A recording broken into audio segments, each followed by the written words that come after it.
Hola, ¿qué tal? ¿Cómo está usted? Yo soy el pastor Salvador Aldaco y continuamos aquí en la casa de mi padre. Le recuerdo que hay varias vías de comunicación. Si usted quiere tener contacto con un servidor, puede hacerlo a través del teléfono 844-158-4243. 844-158-4243. Le recuerdo que estamos en la ciudad de Saltillo, Coahuila, en México. También en Facebook usted encuentra a un servidor a través de esta dirección, Salvador Aldaco en Facebook. En TikTok también nos encuentras como salvador.aldaco7 y en YouTube tenemos dos cuentas, Salvador Aldaco, todo seguido, 2278. Además tenemos Salvador Aldaco 1. Esas son las dos cuentas de YouTube donde usted nos puede encontrar y donde usted puede encontrar no solamente este estudio acerca del libro de Apocalipsis, sino otros temas que también tenemos y que hemos grabado para ponerlos a disposición de usted.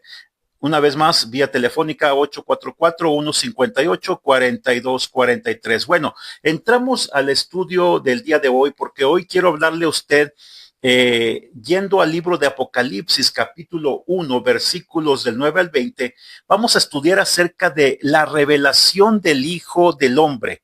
Este tema muchos lo han titulado de otra manera, la visión del Cristo glorificado, por ejemplo, pero a mí se me hizo importante tratar el tema acerca del Hijo del Hombre, un título con el cual Jesucristo se describe a sí mismo a través de los evangelios y que más adelante vamos a entrar en este tema del Hijo del Hombre, pero quiero empezar leyendo este pasaje y dice el apóstol Juan: yo, Juan, vuestro hermano y compañero en la tribulación, en el reino y en la perseverancia de Jesucristo, estaba en la isla llamada Patmos por causa de la palabra de Dios y del testimonio de Jesucristo. Estando yo en el Espíritu en el día del Señor, oí detrás de mí una gran voz, como de trompeta, que decía: yo soy el Alfa y la Omega, el principio y el fin, o el primero y el último. Escribe en un libro lo que ves y envíalo a las 7 iglesias que están en Asia: a Éfeso, a Esmirna, Pérgamo, Tiatira, Sardis, Filadelfia y la Odisea.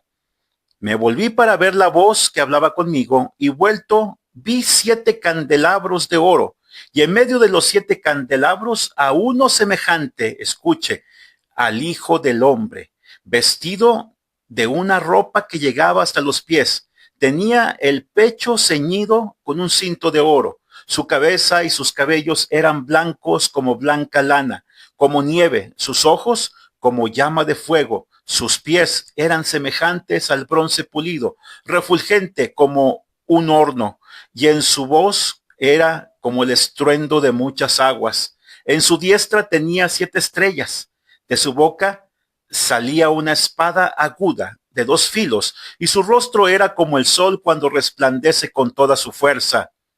Cuando lo vi, caí a sus pies como muerto, y él puso su diestra sobre mí diciéndome: no temas, yo soy el primero y el último, el que vive. Estuve muerto, pero vivo por los siglos de los siglos. Amén. Y tengo las llaves de la muerte y del Hades. Escribe pues las cosas que has visto, las que son y las que han de ser después de estas. Respecto al misterio de las 7 estrellas que has visto en mi diestra y de los 7 candelabros de oro, las 7 estrellas son los ángeles de las 7 iglesias y los 7 candelabros que has visto son las 7 iglesias. Mire, yo quiero empezar haciéndole una pregunta a usted. La pregunta es: ¿cómo era físicamente Jesús? Cuando hace 2000 años recorrió el territorio de Galilea, la pregunta es: ¿cómo era físicamente Jesús?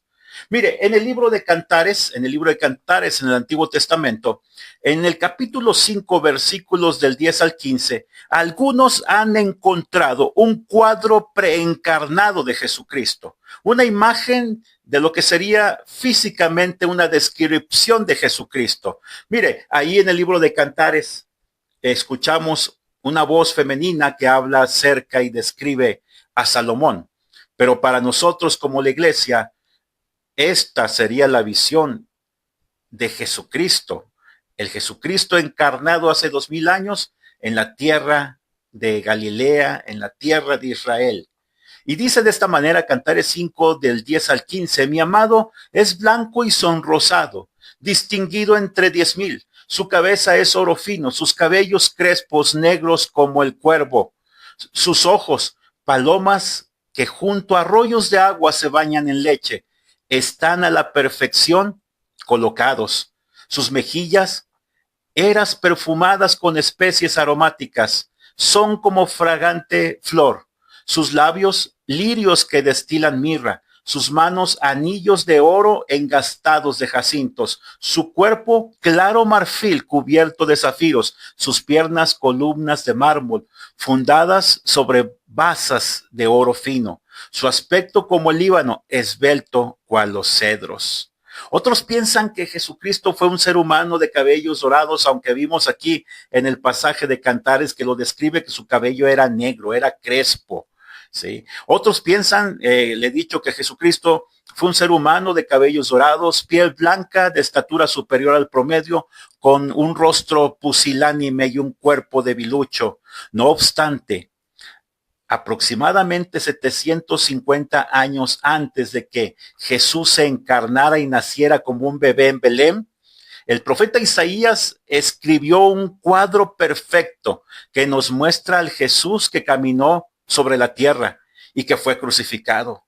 El de Isaías es un Jesús de carácter, dispuesto al sacrificio, libre de todo temor, valiente, lleno de amor, y pese a ser un hombre como cualquier otro, posee el sello que lo caracteriza como divino, pues él padece y ha padecido un suplicio capaz de liberar a la humanidad del pecado y de sus consecuencias, capaz de darnos la paz que toda persona anhela y la sanidad física y espiritual que muchos buscamos. Isaías 52, versículo 14 e Isaías 53, versículos 2, 3 y 5, escuchen lo que dice. ¿Cómo se asombraron de ti muchos? Pues de tal manera estaba desfigurada su apariencia, que su aspecto no parecía el de un ser humano. Subirá cual renuevo delante de él como raíz de tierra seca. No hay hermosura en él, ni esplendor. Lo veremos, mas sin atractivo alguno para que le apreciemos. Es decir, Isaías nos habla acerca de un Jesús que estuvo en el Nuevo Testamento, en los tiempos del Nuevo Testamento, un Jesús que era un judío normal de aquel tiempo.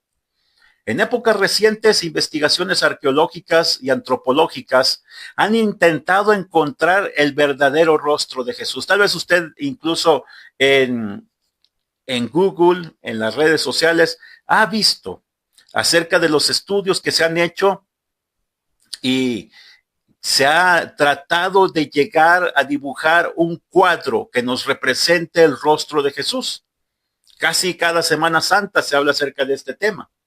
Se ha hablado del manto de Turín, que supuestamente, aunque ya se ha comprobado científicamente que no es cierto, pero se dice que contiene el rostro, y no solamente el rostro, sino el contorno del cuerpo de Jesucristo. Y se ha demostrado científicamente que este manto es muy, muy, muy posterior a la época de Jesús. Prácticamente es desde la época de la Edad Media, aunque lo fascinante es la técnica que se utilizó para plasmar allí lo que supuestamente sería el rostro y el cuerpo de Jesucristo cuando estuvo envuelto en esa sábana y cubierto también con especies aromáticas mientras estaba sepultado en la tumba después de su muerte y después de su crucifixión.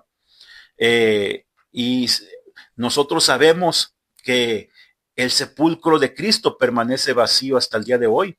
Es un testigo mudo de que la muerte no lo pudo derrotar, pero aún así la gente trata de buscar, de encontrar el rostro de Jesús. Y, por ejemplo, la BBC de Londres nos habla acerca de un Jesús de piel morena, morena clara, cabello encrespado, de ojos almendrados. También hablan y describen sus cejas, unas cejas pobladas, una barba que cubre prácticamente de sus mejillas y esa que llamamos barba de candado, ¿verdad? Una barba que cubre prácticamente la anatomía de su rostro. Y la realidad es que no tenemos un cuadro que nos refleje físicamente el rostro de Jesús. Ya le he hablado de los intentos que se han hecho, pero quiero decirle a usted que el Jesucristo o el Jesús que nos describe Juan en el primer capítulo de Apocalipsis no es la descripción del humilde Galileo de los evangelios que anduvo en los polvorientos caminos de Palestina, que padeció hambre, sueño, cansancio y que constantemente era difamado y criticado por sus acciones. El Jesús que nos describe Juan es el Jesús resucitado, con un cuerpo glorificado, es decir, un cuerpo que tiene capacidades superiores a las de cualquier otro ser humano normal de carne y hueso como usted o como yo. A eso se refiere con un cuerpo glorificado. Un cuerpo es un cuerpo inmortal al cual ni el hambre, ni el sueño, ni cualquier circunstancia física puede afectarlo. Es un cuerpo que ya no muere, es decir, lo vuelvo a repetir, él resucitó de entre los muertos. De hecho, él lo dijo, tengo poder para poner mi cuerpo, tengo poder para volverlo a tomar, para poner mi vida y para volverla a tomar. Y Jesucristo, además, se nos presenta aquí en el pasaje que hemos leído de Apocalipsis como el Dios todopoderoso con ojos penetrantes. Él es el juez ante el que un día todos vamos a compadecer, usted y yo. Crea usted en Jesucristo o no, usted un día va a compadecer delante de él. Yo también voy a compadecer. Vamos a darle cuentas por lo que hicimos con nuestra vida. Si a él le aceptamos o le rechazamos en nuestra vida. Encontramos que él es un juez. Él no es ya el Cordero de Dios del Evangelio de Juan, sino el león de la tribu de Judá, cuyos ojos, dice aquí la Biblia, son como llamas de fuego. Él ya no es el varón de dolores experimentado en sufrimientos que describe Isaías, porque él extendió sus brazos, dispuso sus manos para que fueran perforadas por los clavos. Pero el Cristo del Apocalipsis aún mantiene sus heridas, sí, eso es cierto, pero ellas le dan derecho a juzgar a la creación entera y son la señal de su inmenso amor por aquellos que le entregan su vida. Él, que padeció en la soledad de la cruz del Calvario, viene en las nubes acompañado de las huestes celestiales y de los redimidos con su sangre. Mire, encontramos aquí una visión en medio de la persecución. Juan estaba sufriendo los efectos de la persecución que el emperador romano de aquel tiempo había proclamado en contra del pueblo cristiano. Dice Juan en Apocalipsis 1:9, yo, Juan, vuestro hermano y compañero en la tribulación, en el reino y en la perseverancia, escuche, la perseverancia de Jesucristo, no la perseverancia de una religión, no la perseverancia de una iglesia, no la perseverancia hacia un ser humano, llámese apóstol, profeta o pastor, dice, en la perseverancia de Jesucristo. Estaba en la isla llamada Patmos por causa de la palabra de Dios y del testimonio de Jesucristo. Mire, quiero decirle a usted una cosa, los grandes hombres de Dios escribieron las páginas de su ministerio en la Biblia mientras atravesaban sus propios desiertos, sus propias islas. Moisés, por ejemplo, escribió el Pentateuco en el desierto. David escribió los Salmos mientras huía de Saúl. Isaías escribió en tiempos difíciles para Judá y murió como mártir. Ezequiel escribió en el exilio y Jeremías sufrió pruebas, persecución y dicen que finalmente murió apedreado en Egipto, porque él fue a Egipto a predicarle a los judíos que habían escapado de aquel tiempo de la guerra y él fue y les predicó y dicen que ellos hartos de la predicación de Jeremías lo apedrearon. Pedro escribió sus cartas poco antes del martirio. Pablo, estando en Antioquía, preparaba a sus discípulos para los tiempos peligrosos. Hechos 14:22. Él mismo no escapó de sufrir las persecuciones que profetizó. Pablo fue apedreado. Pablo, e incluso dicen que cuando él se presentó ante Nerón en Roma, porque Pablo apeló al César, dicen que Pablo incluso lo decapitaron. El mismo apóstol Juan no disfrutó de inmunidad ante la tribulación. Domiciano lo había desterrado por su fe y su testimonio a Patmos, un islote desolado del mar Egeo de 15 kilómetros de largo, 10 de ancho y que se encontraba a 10 millas náuticas del sureste de Efesio.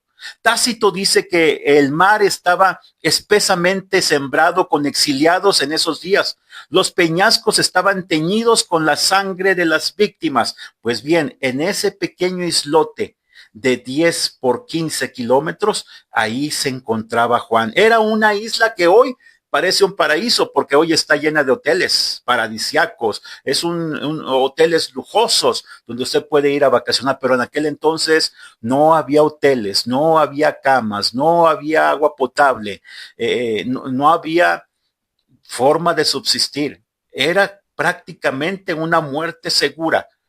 Y allí estaba Juan en la isla de Patmos. Y en esa isla Juan recibió la más extensa revelación de eventos futuros jamás dada a ningún hombre o escritor del Nuevo Testamento. En los tiempos del Imperio Romano, el exilio era el equivalente de la pena de muerte. Lo precedía la flagelación y estaba marcado por grillos perpetuos, ropa escasa, comida insuficiente, dormir en el suelo de una oscura prisión, el frío y el calor en el día, trabajos bajo el látigo de supervisores militares. Y mire, allí estuvo Juan.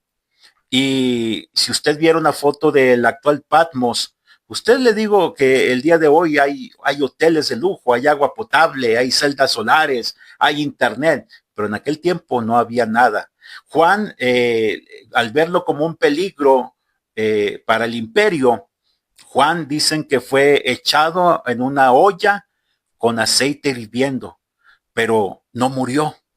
Y lo sacaron de allí fresco como si se hubiera echado un baño con agua fresca, cuando que era aceite hirviendo donde lo habían echado. Y dicen que como no lo podían matar, entonces fue que decidieron echarlo al olvido en la isla de Patmos para que sufriera el exilio. En Patmos, Juan no estaba pasando vacaciones. Él atravesaba un periodo de prueba y de persecución. Los romanos lo habían escogido él porque era el patriarca y dirigente de los creyentes de la provincia del Asia Menor. El último de los 12 discípulos que conocieron al Nazareno cara a cara y que recibieron sus enseñanzas. En el Evangelio, Juan se autonombra el discípulo amado, en el Evangelio de Juan.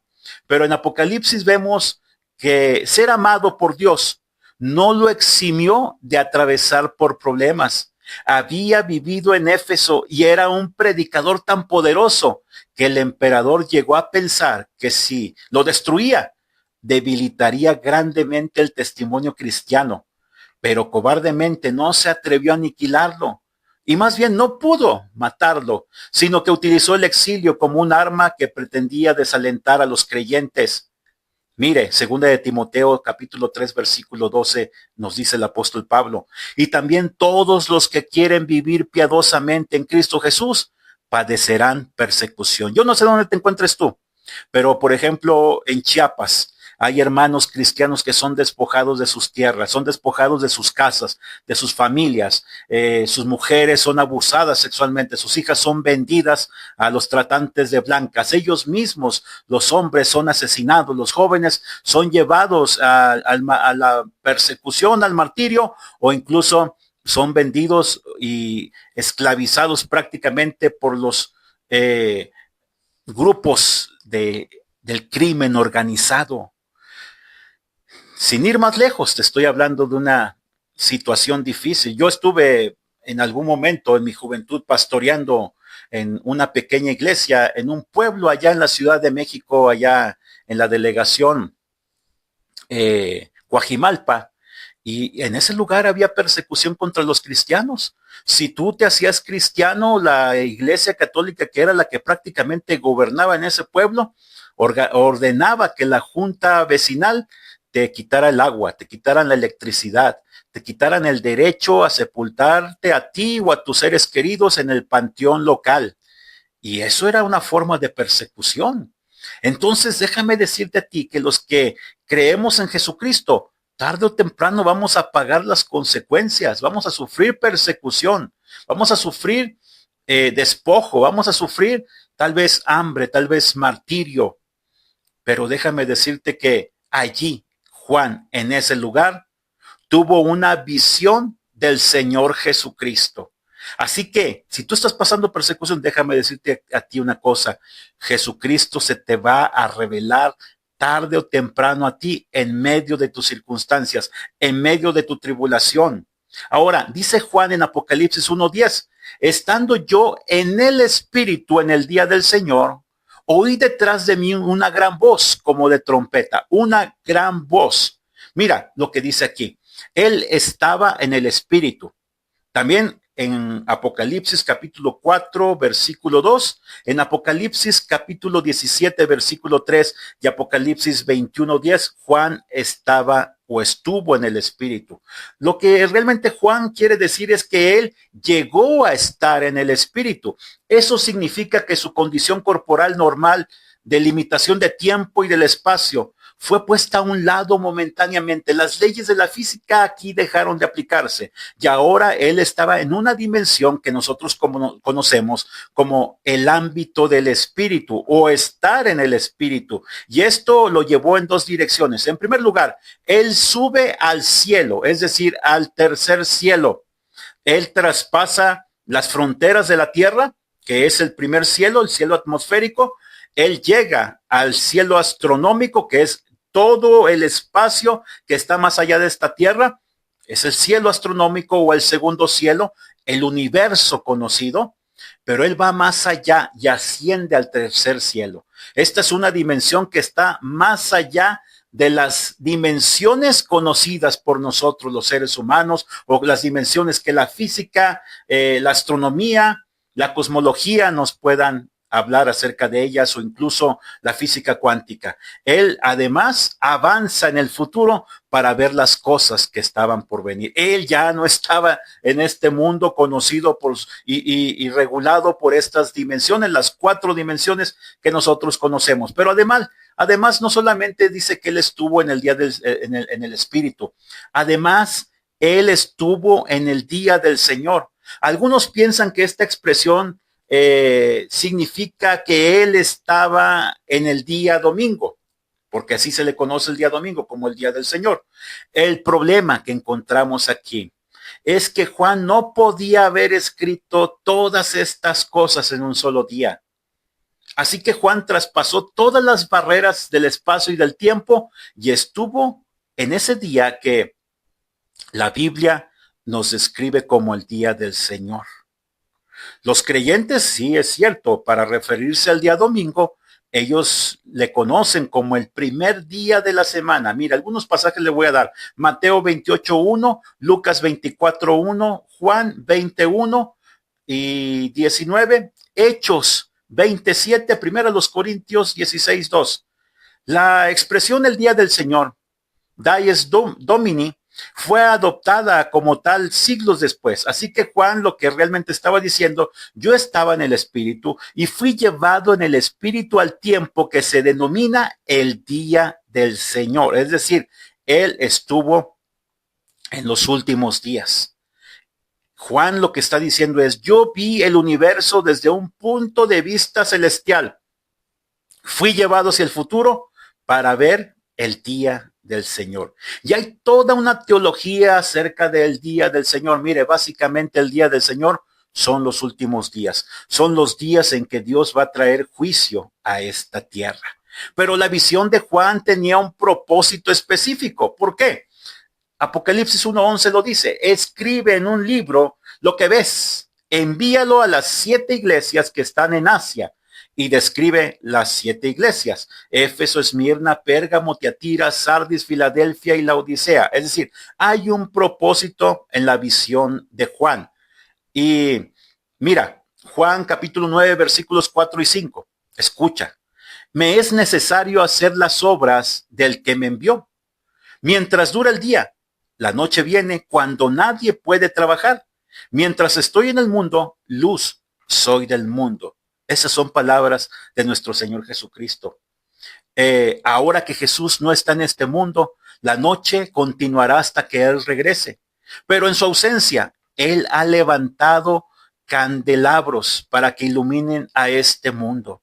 Son 7 candelabros que representan a la iglesia corporativa.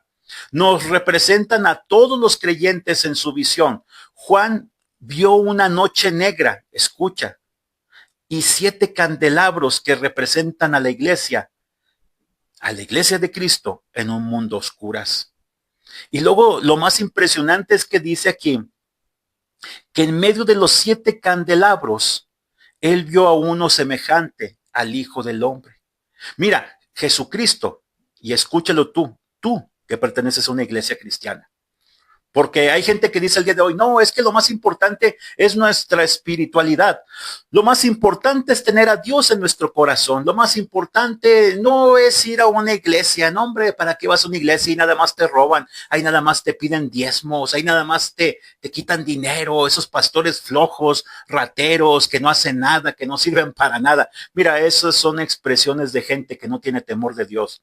Son expresiones de gente que además es muy ignorante acerca de lo que es la iglesia. La palabra iglesia está mencionada aquí, es lo que te estoy hablando, y no es la iglesia católica, no es la iglesia evangélica, no son los mormones, testigos de Jehová, adventistas, no. Es el cuerpo de Cristo. ¿Qué es la iglesia? Son todos aquellos que hemos puesto nuestra fe y confianza, escucha, solamente en Jesucristo. Que vemos que Jesucristo es nuestro único, suficiente y personal Salvador. No María, no Pedro, no Juan, no Pablo, no Paquito, no un santo, no San Charbel, no la Santa Muerte, no, solamente Jesucristo. Tú no puedes tener otro Salvador porque la Biblia misma lo dice. No hay bajo el cielo otro nombre dado a los hombres en quien podamos ser salvos, sino solamente uno, Jesucristo hombre. María no murió por ti en la cruz, Pedro no murió por ti en la cruz, Pablo no murió por ti en la cruz, ningún apóstol murió por ti en la cruz, ningún santo murió en la cruz del Calvario, solamente Jesucristo. Y escucha, estoy hablando a los que son parte de la iglesia. Si tú no eres parte de la iglesia, si tú te burlas de lo que estoy diciendo, tú necesitas a Jesucristo en tu vida. Si tú no crees en esto, tú necesitas a Jesucristo en tu vida. Si has llegado al momento en el cual dices, estoy en bancarrota espiritual, necesito salir de este estado de podredumbre en el que me encuentro, de pecado que no puedo superar, tú necesitas a Jesucristo. Y no es que los que tenemos a Cristo seamos perfectos, somos tan pecadores como tú.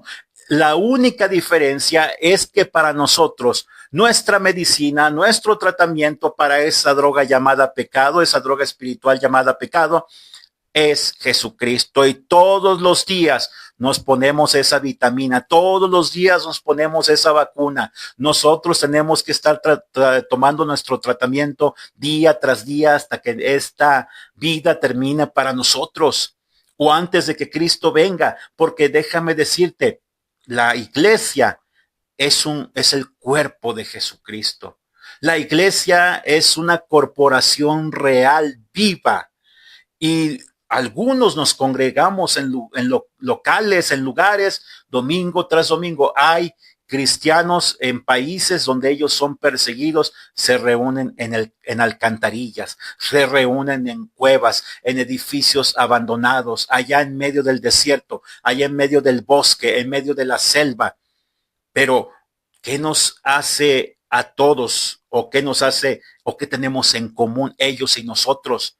Que creemos en Jesucristo como nuestro único, escucha, no hay otro, suficiente, con Él basta, y personal. Esta es una decisión que no es corporativa, Es una decisión que tomas entre tú y Dios a través de Jesucristo.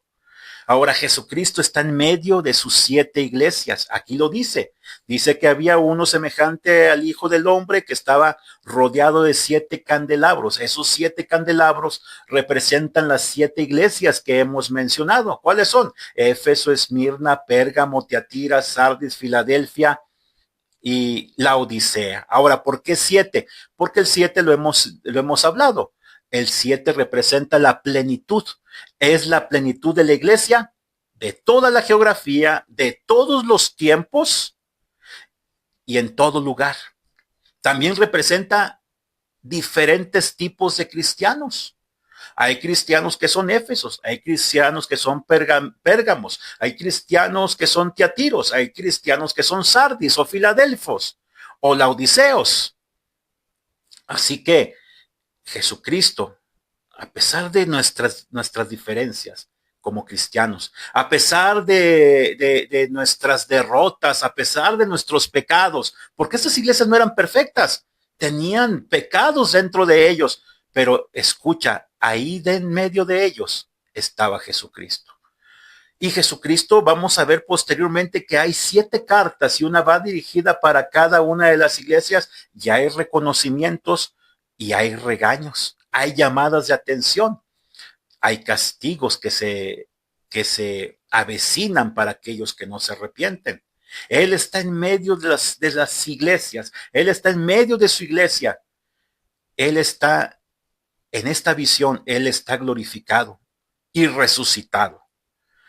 Mira, muchos, y con todo respeto lo digo para los que creen en esa doctrina, pero muchos se imaginan a Cristo en una cruz, con esa corona de espinas y sangre corriendo por su rostro y esos clavos en sus manos y en sus pies, esa herida en su costado.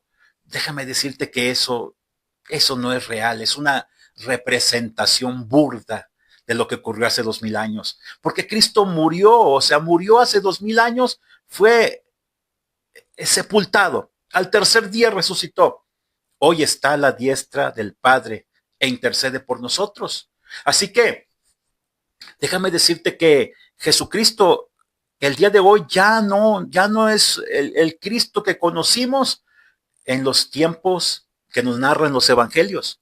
El Cristo de hoy es un Cristo glorificado.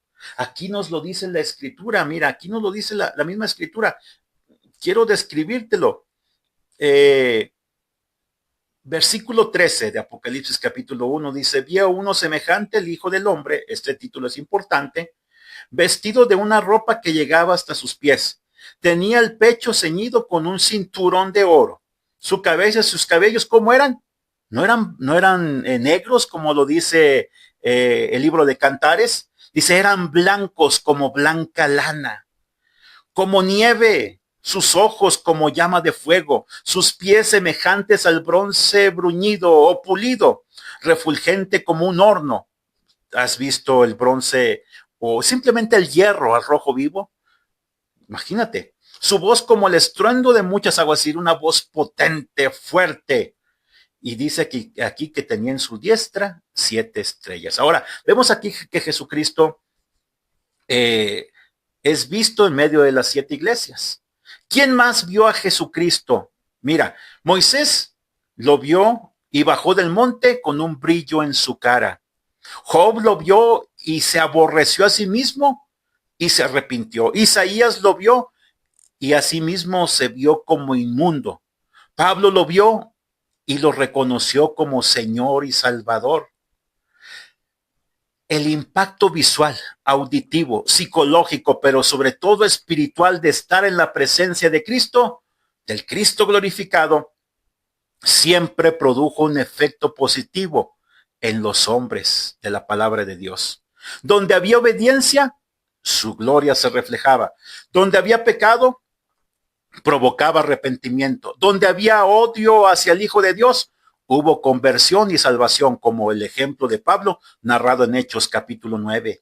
Ahora Juan lo ve y se postra a sus pies como si estuviera muerto. Y esto es para todos nosotros, porque el Señor le ordenó escribirlo. Juan vio a uno semejante al Hijo del Hombre. Mira, la frase Hijo del Hombre se halla en la Biblia y especialmente en Ezequiel y otra en Daniel.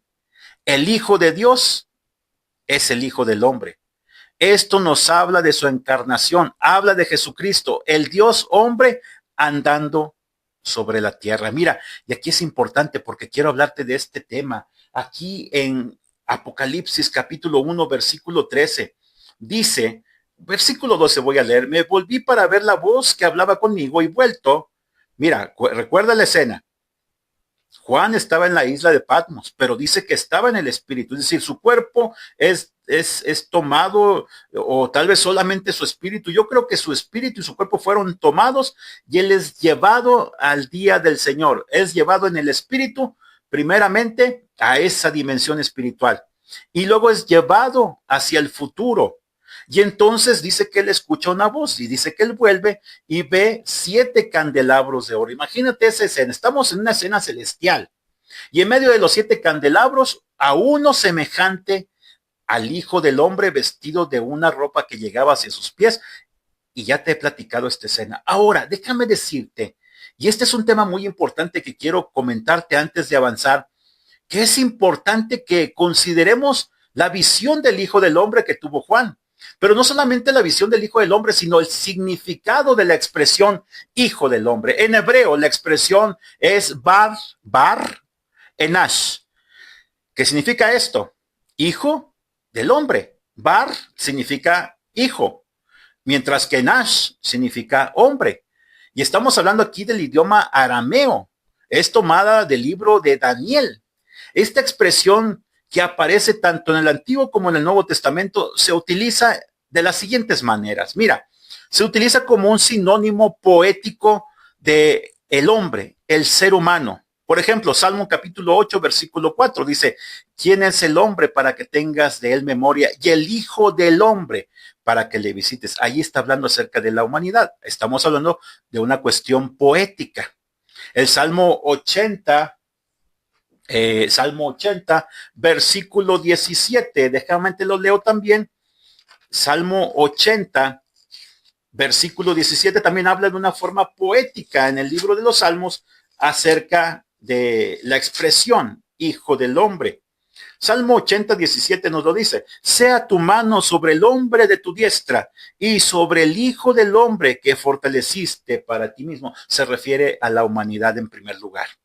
La expresión Hijo del Hombre en el libro de Ezequiel, del profeta Ezequiel, es un título que Dios utiliza habitualmente para dirigirse al profeta. Lo encontramos en Ezequiel capítulo 2, versículo 1 y versículo 3, y en Ezequiel capítulo 3, versículo 1 y versículo 3. Pero también vayamos más allá.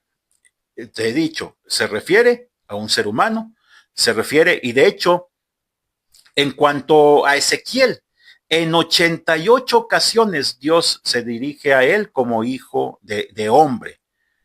Habla acerca de la humanidad del profeta. En Daniel capítulo 7, versículos 13 y 14, se habla acerca de la identidad de una persona gloriosa que el profeta ve llegar en las nubes del cielo para acercarse al anciano de días. ¿Quién es el anciano de días? Dios, el Padre Celestial. Así que el Hijo del Hombre es un modo de llamar a Cristo que aparece frecuentemente en el Nuevo Testamento. Era la expresión preferida de Jesús, escucha, para referirse a sí mismo, porque daba a entender su misión mesiánica, pero también su perfecta humanidad. Una misión mesiánica, pero también su perfecta humanidad. En el Antiguo Testamento la expresión Hijo del Hombre aparece 107 veces en la Tanaj. La Tanaj es lo que nosotros conocemos los cristianos como el Antiguo Testamento. La Tanaj es la expresión que usan los hebreos para referirse a esa misma porción de la Escritura, el Antiguo Pacto. Y es usada la expresión Hijo del Hombre como un sinónimo de hombre o de humanidad. Job 25:6, Isaías 56:2, Jeremías 50:40. Ahora, Ezequiel utiliza 93 veces, corrijo, no son 88, son 93 veces el título de Hijo del Hombre para referirse al profeta. Indica la identificación de Ezequiel con el pueblo, Pero ya que el profeta manifestó una profunda percepción de la santidad y de la majestad de Dios, la frase también señala la distancia que como ser humano separaba al profeta de Jehová. Es decir, Dios es santo y el ser humano es solamente un hijo de hombre. Ahora, la mención más importante del título Hijo del Hombre en el Antiguo Testamento ocurre en el libro de Daniel, Daniel capítulo 7, versículos 9 y 10 y de los versículos 13 y 14. El contexto alude a la matanza de la cuarta bestia terrible de Daniel. Mire, vayamos a lo que dice la escritura en Daniel capítulo 7, versículos 9 y 10. Estuve mirando, dice Daniel, hasta que fueron puestos unos tronos y se sentó un anciano de días. Su vestido era blanco como la nieve, el pelo de su cabeza como lana limpia, su trono llama de fuego y fuego ardiente las ruedas del mismo. Un río de fuego procedía y salía de delante de él. Miles de miles lo servían. Es una visión celestial tremenda y millones de millones estaban delante de él. El juez se sentó y los libros fueron abiertos. Ahora, mira, Daniel capítulo 7, versículos 13 y 14, escucha lo que dice. Miraba yo en la visión de la noche y vi que con las nubes del cielo venía uno como un hijo de hombre.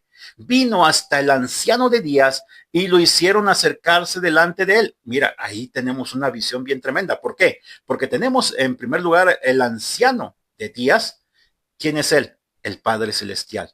¿Quién es el Hijo del Hombre? Es un ser totalmente distinto que se acerca a él. Ese es Jesucristo. Dice, y lo hicieron acercarse a él. Y le fue dado dominio, gloria y reino, para que todos los pueblos, naciones y lenguas le sirvan. Su dominio es dominio eterno, que nunca pasará. Y su reino es uno que nunca será destruido. ¿Quién es este personaje que nos describe Daniel como el Hijo del Hombre? Es Jesucristo. Ahora, vemos que uno como un hijo de hombre aparece ante el anciano de días y recibe dominio eterno y gloria. Aunque algunos han interpretado que este ser divino es símbolo de los judíos fieles o santos del Altísimo, la interpretación más correcta hace una clara referencia al Mesías. Jesús a menudo se designaba a sí mismo como el Hijo del Hombre. Y las nubes en el cielo aparecen nuevamente relacionadas con la segunda venida de Cristo. Apocalipsis capítulo 1, versículo 7. Aquí el Señor Jesús se distingue de Dios el Padre, el anciano de días, quien le dará un reino que nunca será destruido. Mira, Daniel 2:44 lo dice. En los días de estos reyes, el Dios del cielo levantará un reino que no será jamás destruido. Ni será el reino dejado otro pueblo, desmenuzará y consumirá a todos estos reinos, pero él permanecerá para siempre. Estamos hablando aquí acerca del reino milenial de Cristo que nos describe Apocalipsis capítulo 20. Es un reino que no será dejado otro pueblo, jamás será destruido. No hay duda aquí de que es el reino que Cristo instituirá sobre la tierra en lo que conocemos como el reino milenial. Ahora, los evangelios, también ahí aparece la expresión del Hijo del Hombre. La frase se utiliza 32 veces en el Evangelio de Mateo, 14 en el Evangelio de Marcos, 26 en Lucas y 12 en el Evangelio de Juan, lo que suma un total de 84 menciones en los Evangelios. Si se suman las veces que se menciona en Hechos, Hebreos y Apocalipsis, en total aparece ¿cuántas veces? 88 veces. Jesús es quien más expresa esta frase, salvo en 5 excepciones. Juan capítulo 12, versículo 34, Hechos 7, 56, donde allí es Esteban, el primer mártir de la iglesia cristiana, quien dice que ve al Hijo del Hombre a la diestra del poder de Dios. En Hebreos capítulo 2, versículo 6 también es mencionada esta expresión. Y Apocalipsis capítulo 1, versículo 13, como te lo he leído, pero también en Apocalipsis capítulo 14, versículo 14. En los evangelios podemos incluir las menciones de la frase Hijo del Hombre dentro de 3 categorías generales. Y todas ellas salen de labios de Jesús. Mira, esto es importante. Cuando Jesucristo se refería a la expresión Hijo del Hombre, se estaba refiriendo a sí mismo en tercera persona. Pero además es un título que él se aplica. De hecho, es el preferido por Jesucristo. Jesucristo En el Evangelio de Juan vemos cómo él se menciona como el Hijo de Dios, pero además a través de los evangelios, vemos los dichos escatológicos o apocalípticos. Ahí vemos cómo Jesucristo utiliza esta expresión. En primer lugar, los dichos escatológicos o apocalípticos son aquellos donde Jesús se refiere al futuro regreso sobre las nubes del cielo con gran poder y majestad. Marcos capítulo 8, versículo 38, Marcos 13, 26, Mateo 24, 27 y Mateo 25, 31 en el discurso del Monte de los Olivos. Este es el uso más frecuente. Estas referencias evocan claramente a Daniel capítulo 7. Las alusiones a la venida futura aportan varios conceptos esclarecedores. Mira, en primer lugar, el Hijo del Hombre vendrá en gloria con los ángeles y dará lugar a un juicio final. Mateo capítulo 16, versículo 27. Juan 5, 27. Esta venida gloriosa será un periodo de renovación y de regeneración. Cristo será entronizado y le dará a sus apóstoles lugares especiales de honor. Mateo 19, 28. Esta llegada será súbita e inesperada, como un relámpago. Mateo 24, 27, Lucas 12, 40. Cuando Cristo venga en gloria, va a reunir a todos sus elegidos. Lucas 21, 36 nos lo menciona. Esta llegada, además, será repentina e inesperada. Mateo 10, 23. Y va a dar lugar al inicio del periodo cuando él se sentará en el trono mesiánico prometido, el reino milenial. Mateo 25, 31. Los dichos sobre la pasión o el sufrimiento del Hijo del Hombre, escucha, es el segundo aspecto acerca de estos tres grupos de menciones de la expresión Hijo del Hombre. Los dichos sobre la pasión son aquellos donde Jesús se refiere a su inminente padecimiento, muerte y resurrección. Los dichos sobre la pasión constituyen el segundo grupo más numeroso. Marcos registra 3 ocasiones en que Jesús anticipó claramente el rechazo, la crucifixión y la resurrección del Hijo del Hombre. Marcos 8:31, 9:31, 10:33 al 34. A los judíos de la época de Jesús les resultaba difícil entender este concepto. Y hasta el día de hoy les resulta difícil, pero aún esto ya había sido profetizado. Simplemente Isaías capítulo 53 lo menciona, que por cierto los judíos dicen que ese capítulo se refiere a ellos, al pueblo de Israel, sus padecimientos, sufrimientos, persecuciones. Pero si tú lees claramente y detenidamente Isaías 53, te vas a dar cuenta que se refiere a un personaje, se refiere a una persona. Y los cristianos, para quienes el velo ha sido quitado de nuestros ojos, ese velo espiritual que no nos deja entender las cosas de Dios, entendemos claramente que se refiere a Jesucristo, el Hijo de Dios, el Hijo del Hombre. ¿Sabía Jesucristo que esas predicciones se referían acerca de él? La expectativa mesiánica no relacionaba en los tiempos de Cristo al Hijo del Hombre con sufrimiento y muerte. Es por eso que los judíos hasta el día de hoy no pueden aceptar a Jesucristo como el Mesías. Nosotros entendemos claramente que la expresión Hijo del Hombre es una expresión mesiánica, es un título mesiánico. El tercer grupo de menciones de la expresión Hijo del Hombre tiene que ver con dichos relacionados con el ministerio presente de la época de Jesús. Estas referencias reflejan la actitud humilde de Jesucristo, el Señor glorioso que se humilló para hacerse hombre. Mateo capítulo 8, versículo 20 muestra que no tuvo un lugar permanente. Su objetivo era buscar y salvar a los perdidos. Lucas 19, 10. Porque el Hijo del Hombre no vino sino para buscar y salvar lo que se había perdido. Habla acerca del ministerio presente que Jesucristo llevó cuando él estuvo aquí en la tierra. Él vino a dar su vida en rescate por muchos. Mateo capítulo 20, versículo 28. Él es quien siembra la semilla del reino de Dios. Mateo 13, 37. Y al hacerlo, es malentendido y rechazado. Lucas 7:34. Jesús advirtió que sus discípulos también podrían ser llamados a sufrir por él. Lucas 6:22. Mire, déjeme leerle Lucas 6:22 porque aquí vamos a encontrar una verdad muy importante. En Lucas capítulo 6, versículo 22. Tenemos Mateo, Marcos y Lucas 6:22. Déjeme leerle este pasaje una vez más. Dice de esta manera: bienaventurados sois cuando los hombres os aborrezcan, cuando os aparten de sí y os vituperen y desechen vuestro nombre como si fuera malo, por causa del Hijo del Hombre. ¿Te fijas? Así que esto no es cualquier cosa, ¿eh? Nosotros somos embajadores en nombre de Cristo. Y los embajadores tienen todo el poder del emperador, del rey, del gobierno que representan, pero también en este caso Jesucristo dice: sí, son mis representantes en la tierra, pero como yo sufrí, ustedes también van a sufrir. Ahora, no obstante, este humilde hijo de hombre no es una persona común y corriente. Él afirma que tiene autoridad para perdonar pecados, Marcos 2:10, y asume el señorío sobre el día de reposo, Mateo 12:8. Otro aspecto del concepto hijo del hombre aparece en el Evangelio de Juan. Si bien este utiliza el término con moderación, entremezcla de hermosa manera los elementos de los tres primeros evangelios.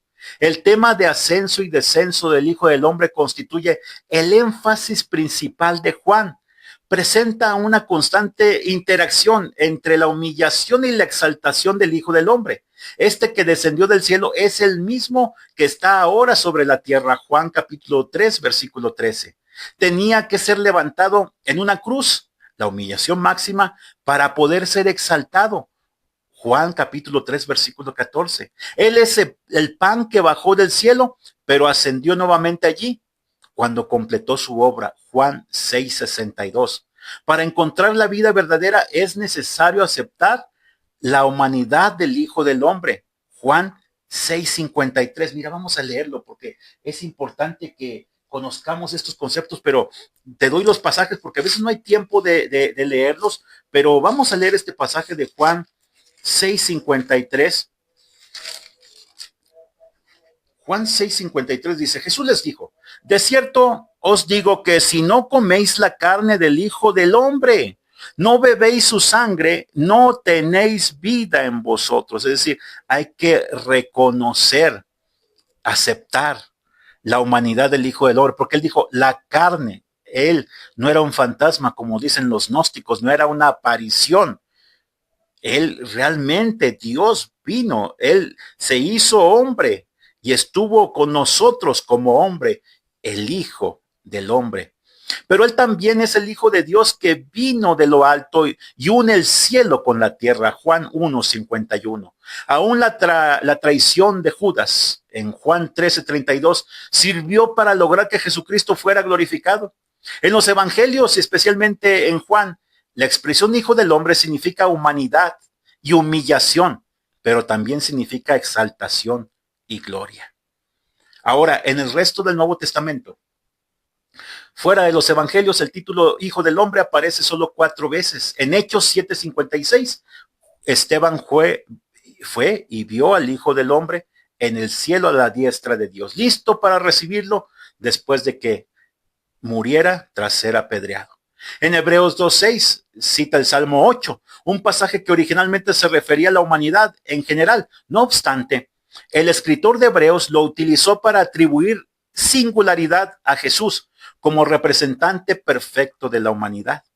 Apocalipsis 1:13 y 14:14 siguen la figura literaria de Daniel capítulo 7 que presenta al Hijo del Hombre como juez exaltado. Es llamativo que el título no aparezca en los escritos de Pablo, pero muchos estudiosos de la Biblia han sugerido que la idea paulina de Cristo como el hombre celestial o segundo Adán puede relacionarse con el concepto del Hijo del Hombre, con toda seguridad. La teología paulina se presenta sobre la realidad de la obra expiatoria de Cristo como el Dios hombre, y esto se observa claramente en 1 Corintios capítulo 15, versículos del 3 al 7. Ahora, hablando acerca del tema del Hijo del Hombre, quiero darte una conclusión.